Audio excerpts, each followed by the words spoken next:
What better time to advance a CoCo project than at CoCo Fest? Jim Brain, David Craker, and D. Bruce Moore managed to carve out some time to have a sit down together and see if we could get the CoCoMp3 project to move ahead after the long delay during COVID. I did enough research to get it to work, and then I kind of stopped researching. If it hadn't worked, I probably would have researched some more. Because you've got a transistor hiding underneath there too, right? Like under the DF player. Mm-hmm. Do you remember that? Yeah, take a look. I was wondering if you were doing exactly the same thing as this guy was showing. Let me see what's Yeah, going pop on it out. here. Take a look.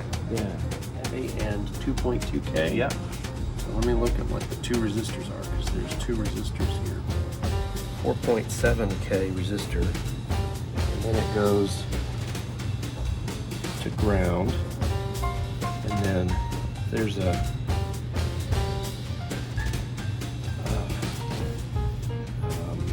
1K resistor that goes to RxD on the DF player. So this actually, you have to, when you're going from 12 volts RS-232 to 5 volt RS-232, you have to invert, because RS-232 is inverted.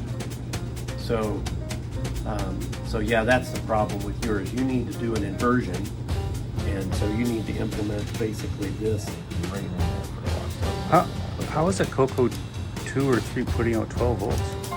I thought that was all 5 volts. Like the CoCo 1 was doing 12. I'm just thinking of the cartridge, aren't I? You're thinking the cartridge. I'm thinking of the cartridge. RS-2 has to be RS-232 levels. Okay. Which is plus and minus 12 volts. Okay, there we go. And this, that means that pin 1 is at this side, and it's going to ground.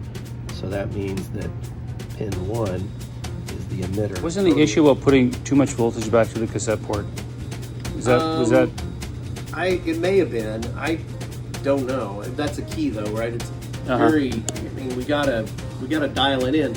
But the problem is, most audio amplifiers like to have a balanced power supply. So they like to have a plus and a minus voltage. Well, but that sucks, because then it's just another whole voltage. Right now, it's just operating off of 5 volts and ground. Yeah. Well, the best way to implement would be is to have +5 and -5. But where are you going to get -5 from? Yeah. And so you start doing all that, and then you jack the price up. And so I was hoping we could use just a single-sided power supply.